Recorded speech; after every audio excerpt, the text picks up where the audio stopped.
අද අපි මම සාකච්ඡා කරන්නේ මගේ YouTube channel එකෙන් ඔබට මාෂල් ආර්ට් සම්බන්ධව පොඩි විස්තරයක්. ඔය grade 9 class එකේ page එක තියෙනවා textbook එකේ page number 69 වල මාෂල් ආර්ට්ස්. ඒක හරවගෙන පාඩම පොඩ්ඩක් බලා ගන්න. Read the following text and answer the questions that follow. Martial arts කියන්නේ පුතේ සටන් කලාව. සටන් කලාව විවිධාකාර වූ දේවල් තියෙනවා. ඒ විස්තරයක් තමයි මෙතන තියෙන්නේ මාෂල් ආර්ට්ස් සම්බන්ධව.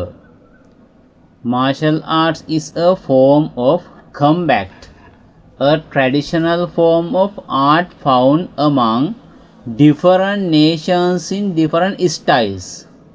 Nations, janaya, different, වෙනස්, styles, හැඩයන්, traditional, සම්ප්‍රදායික, combat කියන පුතේ සටන. දැන් මේ වචන ටික ගැලපුවාම මේකේ තේරුම තමයි එහෙනම් සටන් කලාව කියන්නේ පුතේ විවිධ ජාතීන් අතර විවිධ වෙනස්කම් වලින් සැකසුණු සම්ප්‍රදායික කලාවක්. සටන් කලාව කියන්නේ විවිධ ජාතීන් අතර විවිධ මෝස්තර වලින් styles, different styles, විවිධ මෝස්තර වලින් සැකසුණු සම්ප්‍රදායික කලාවක්.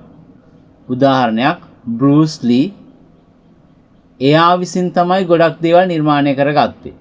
ඒතර ඒ එක ස්ටයිල්ස් තමයි. This is practice for self defense, mental and spiritual development and sometimes for law enforcement. This is practice for self defense. self defense කියන්නේ පුතේ ආත්ම ආරක්ෂාවට. self defense එකක් ආත්ම ආරක්ෂාවට. mental මානසික තත්ත්වය and spiritual කියන පුතේ ධාර්මික භාවය. development සංවර්ධනය කිරීමට වර්ධනය කර ගැනීමට and sometimes for law enforcement. law මේ ආත්ම ආරක්ෂාවක් නැත්නම් මානසික අධ්‍යාත්මික සංවර්ධනය සමහර වෙලට නීතියට බල කිරීමටද මේ ක්‍රියාත්මක වෙනවා. ඒ සෙන්ටෙන්ස් එකේ තේරුම ඒක. There are two types of martial arts. සටන් කලාව ක්‍රම දෙකකට වෙන් වෙනවලු. armed and unarmed. armed කියන්නේ and unarmed.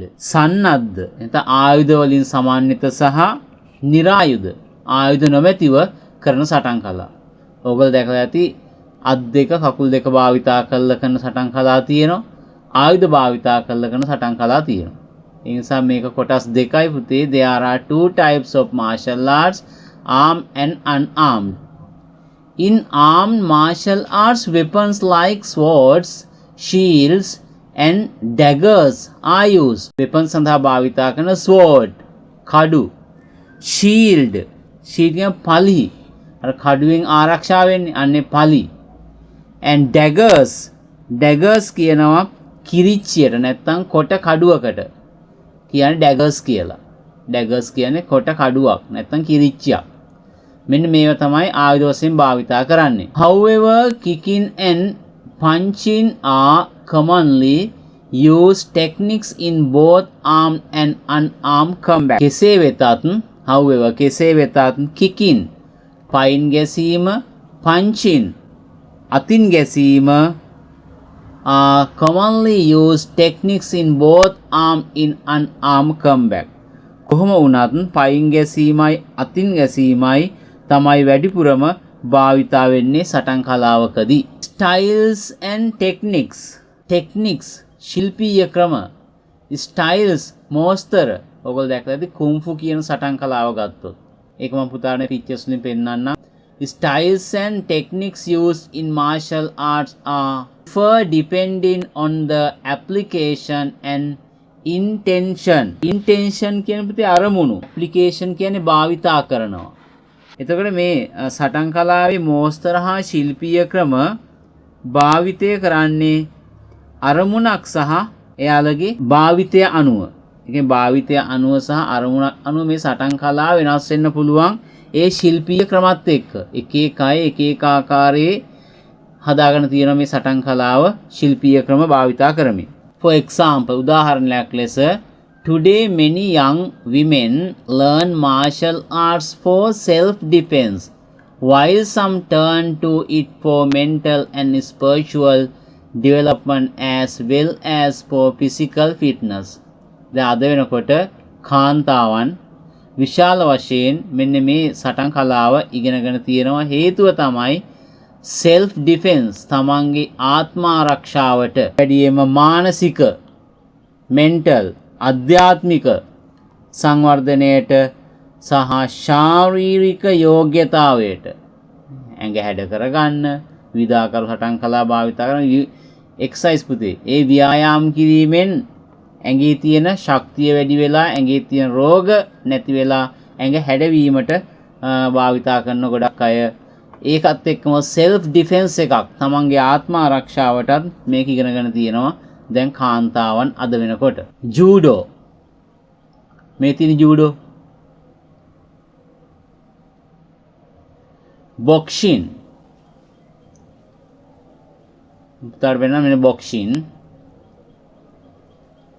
karate, kickboxing,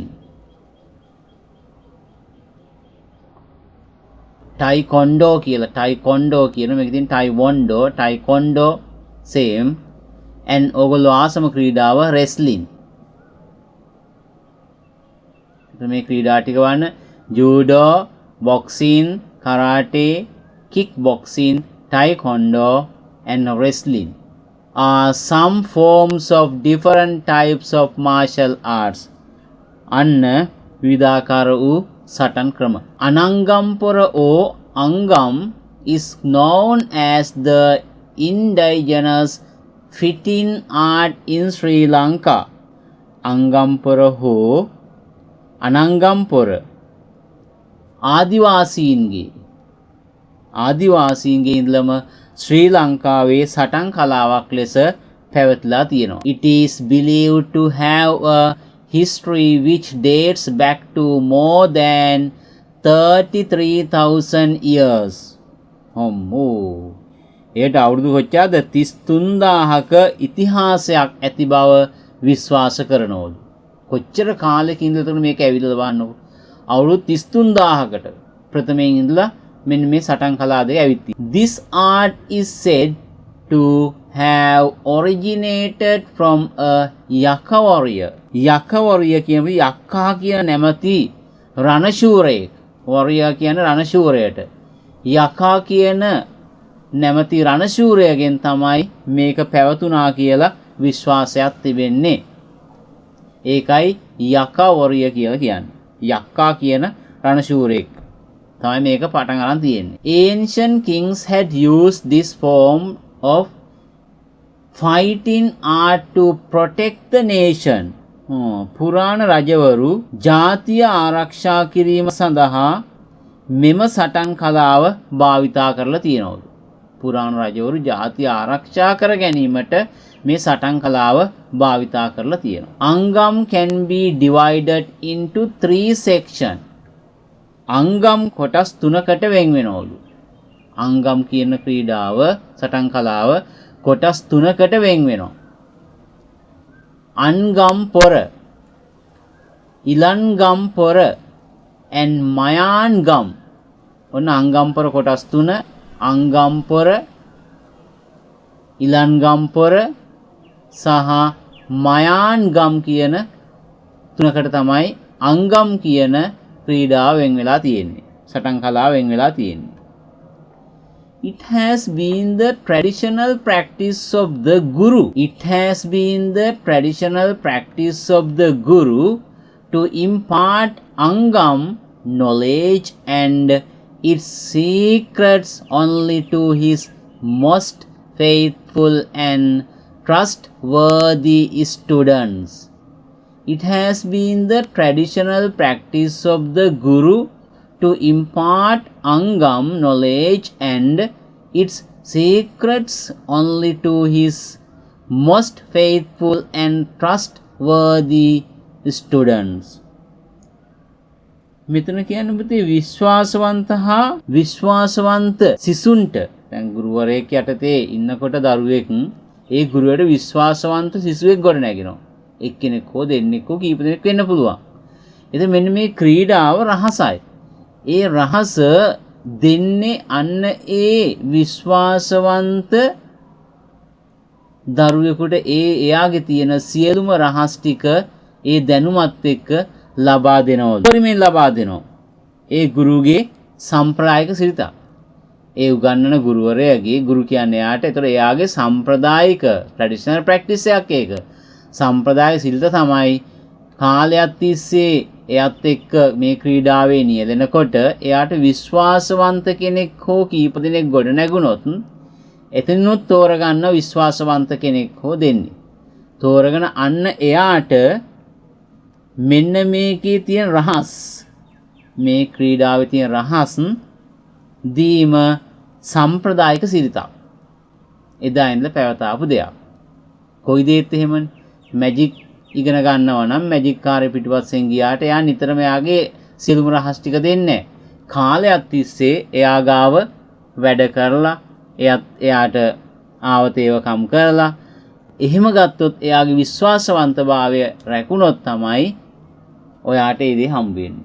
මේකත් එහෙම තමයි මේ ක්‍රීඩාවත්. ඒක හැබැයි මේක සම්ප්‍රදාය සිරිතක් traditional practice එකක් මේක. The value and popularity of this form of martial arts has increased over the generations. ඒ කියන්නේ ඒක නිසා තමයි මෙම සටන් කලාවේ ඇති වටිනාකම හා ජනප්‍රියතාවය වැඩි වී තියෙන්නේ. මොකක් නිසාද? අන්න අර ගුරුගේ තියෙන සම්ප්‍රදායික සිරිත නිසා. A student who takes the angam oath. oath කියන්නේ පුතේ දිවුරුම් දෙනවට. oath කියන්නේ දිවුරුම් දෙනවට. A student who takes the angam oath will enter the training area without headwear or footwear. අනවන් සිසුවෙක් මේ අංගම් වලට දිවුරුම් දීමේදී මේ අංගම් කියන ක්‍රීඩාවට දිවුරුම් දීමේදී ඒ පුහුණු වන ස්ථානයට without headwear කිසිම හිසාවරණයක් දාන්නෙත් නැහැ, පා ආවරණයක් භාවිතා කරන්නෙත් නැහැ. ඒක නොමැතිව තමයි මෙන්න මේ අංගම් ක්‍රීඩාවට දිවුරුම් දෙන සිසුවා එම පුහුණු වෙන ස්ථානයට ඇතුළු වෙන්න ඕනේ.